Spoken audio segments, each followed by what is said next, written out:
right, Q&A session. So we've got a customer here. I'm in the car by myself, so I've got to take some notes on your question, so I don't know who asked this question, so sorry about that, but I think the important thing is the question. This person sees lots of small Frenchies being produced, which is, by the way, what we try to do, but she wants to produce a bigger Frenchie, and she wants to know how she can do that safely. Well, I think the thing about bigger Frenchies is that there's nothing unsafe about this. It's just purely, I mean, I think in some respects the bigger Frenchies, you might be better off with a bigger Frenchie in terms of things like nares and things like that, breathing, those kind of things. So I don't think there's anything you have to worry about. The one thing that you do want to take care of is that bigger Frenchies, tend to have bigger puppies, and bigger puppies can get stuck. So we're back to having a C-section. Don't try to skip this. I've got people who call me up and want to say, the C-section is so expensive, I can't afford it. What should I do? Well, the first thing is that I'm going to chastise you a little bit, because I'm going to say it means you're not really prepared for what you're doing, and you need to have money on hand to take care of this breeding. Otherwise, you're being a bit negligent. Some people aren't negligent, they just don't know.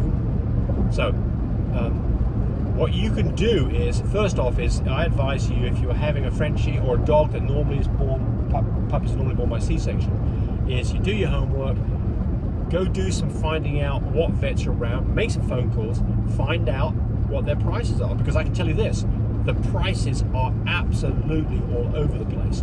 I mean, you might find a place that'll do a C-section for you for $400, and you quite likely will find a place, especially an emergency place, that'll do a C-section for you for $4,000. Tenfold increase. Doesn't mean that one's 10 times better than the other. It might not be. It might be worse. The point here is if you're on a budget, which I certainly am, then it makes sense to do some shopping to make sure you're comfortable with who you're choosing. And by the way that I would choose somebody would be, if I'm new to a vet, I try to find some other people who've used him specifically for C-sections to see what they say. You can ask questions to the vet. How many C-sections have you done? If a vet says, oh, I do one a year, it's not the perfect situation. If he says I do one a week, man, that guy's been doing a lot of C-sections, so he probably knows what he's doing. All right, so,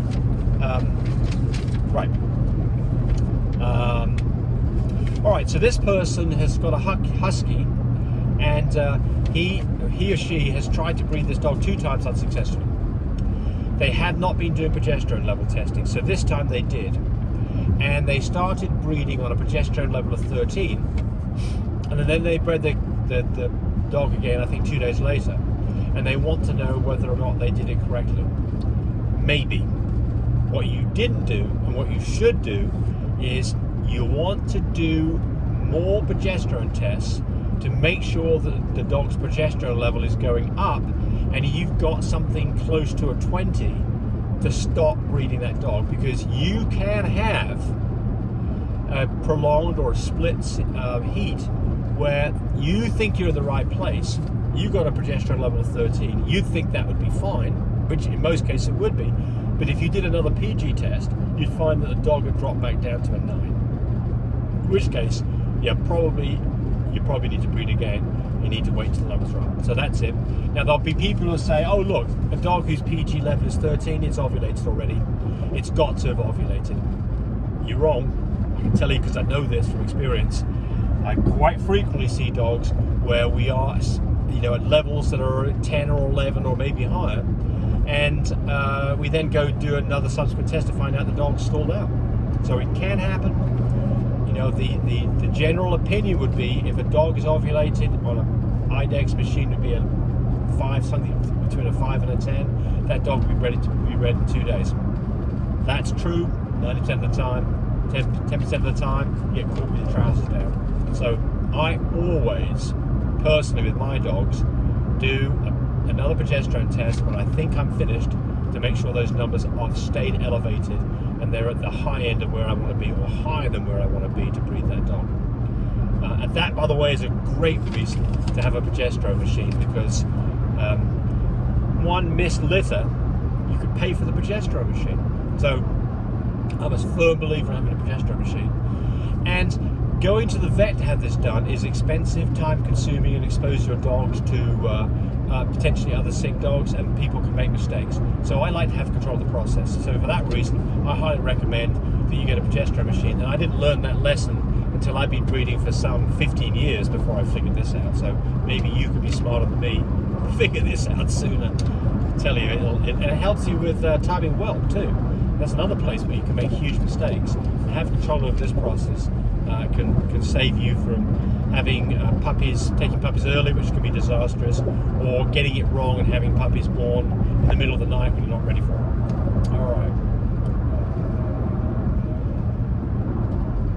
So here's another one to do with progesterone. So we'll talk about this one. So she did she had a PG of 13 on day 13, and she had bred twice.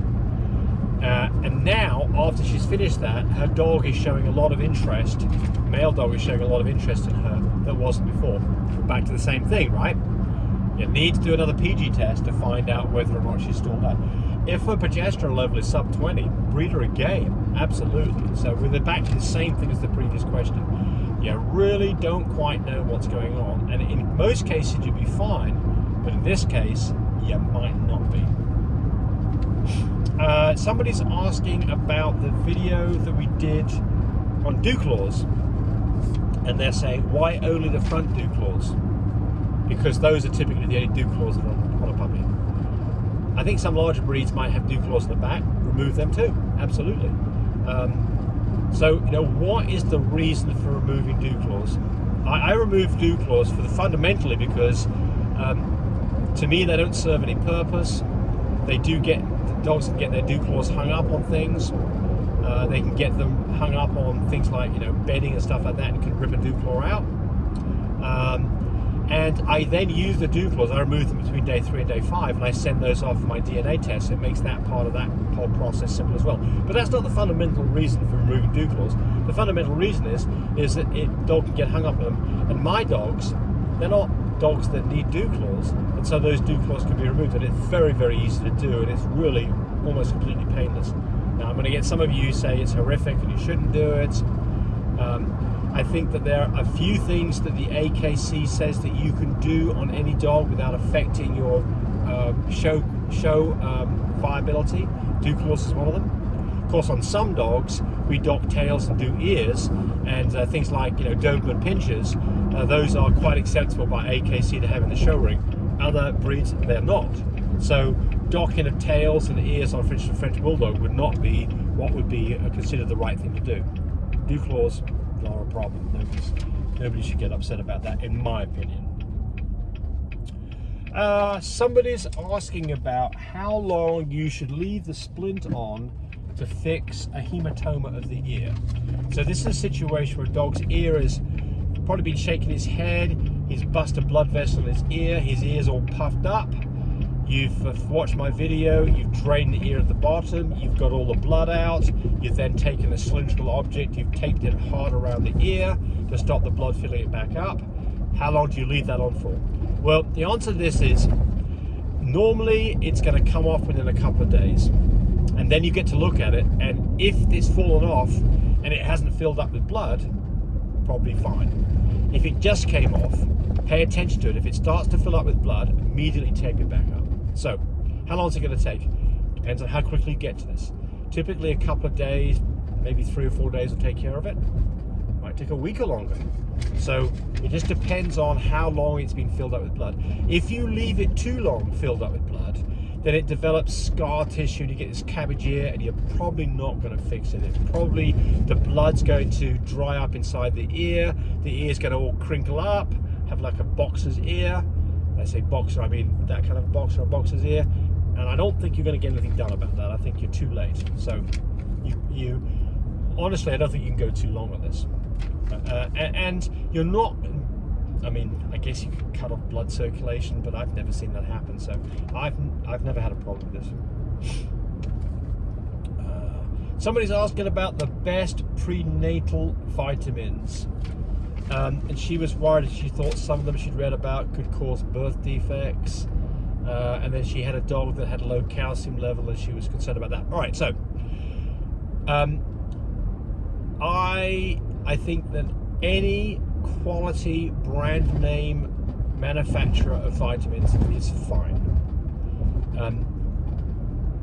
They are going to have things like folic acid in them that will help with potentially reducing birth defects, but they never have anywhere near enough. We always supplement vitamins, which we give, along with a daily 5 milligram folic acid tablet. You can buy those on My Breeder Supply, they're dirt cheap.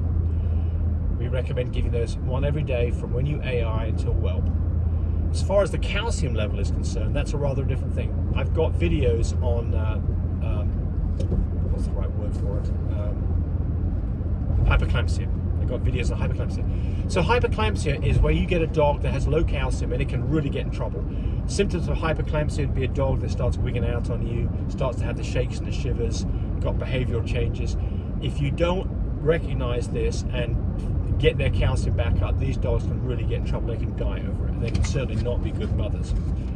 So the problem with this is you don't want to give calcium before whelp because it can mess up the whole calcium cycle. We give cottage cheese from the day they've whelped for a few days. The problem with this is it's hard to give calcium orally and get it into them. So, you know, there's things like Tums that have a lot of calcium in them. Will they work? Maybe. I don't know how effective they are. If you've really got a dog that's showing signs of hyperclampsia, it's time to go to the vet and get a blood test done, find out what the calcium level is, and then what they can then do is give an IV with calcium in it to bring that dog back to the right calcium levels. The problem is you don't want to get it wrong, and exactly how you do that, I'm not a vet, I don't know how you read those results to get it right, but if you're going to get an IV done with calcium, it's going to require that you go to a vet for this. At least I think I don't know how you're going to do it any other way. All right, and someone's got a 1.5-month-old dog. It's day 27 and it's got a PG level of 4.8. What is going on? It's a split heat. Call it prolonged heat or a split heat. That dog is, for whatever reason, well, there could be another reason for this. You can get a dog that has an elevated progesterone level that is not in heat at all, and it's because it's got a tumor on its uterus. And you'd find that out, or on its ovaries. You'd find that's then producing, that tumor produces progesterone, and so the progesterone levels go up. How do you find that out? With an ultrasound. Very rare thing. I mean, I've never had that happen to me, but I've just read about that. That's how I know about that. So, you know, but almost certainly this dog here is just having a prolonged heat. What I do in these situations is, if I've got a progesterone level of something close to 5 like you have, I look at the blood discharge color. If it's still red, I don't do much until either 5 days has gone by or the blood color is starting to lighten up in color to have my next test done. And you're just going to have to keep testing through it. Hopefully the numbers go up. And the last one here. How often do you feed 4-week-old puppies? So we're talking about a puppy that presumably is going through the weaning process. It's off mum, it's not getting milk with mum anymore. We feed those puppies twice a day, in the morning and the evening. And we keep an eye out to make sure that all the puppies are getting nourishment. Because you can have some puppies who don't like this transition from the mushy food, don't like being taken away from mum, especially the smaller ones. Be careful, make sure that those puppies are doing okay. You may have to put those back on mum, you may have to supplement with some milky, mushy food, you may have to even bottle feed for a little bit. So make sure that the puppies are doing what you want them to do before you completely wean them from mum. There you go. Bye, buddy. Thanks for watching the video. I really appreciate people who subscribe to me. It helps me, encourage me to do more of these videos. But do remember, disclaimer here, I am not a vet. I'm not a licensed medical professional. I'm purely a person who's been breeding dogs for the last couple of decades. Any information that you got from this video, use at your own risk. There's nothing implied here, and certainly this should not be used as a substitute for advice from your veterinarian or your medical professional. I hope you enjoyed the video. Come back for more of them. Bye.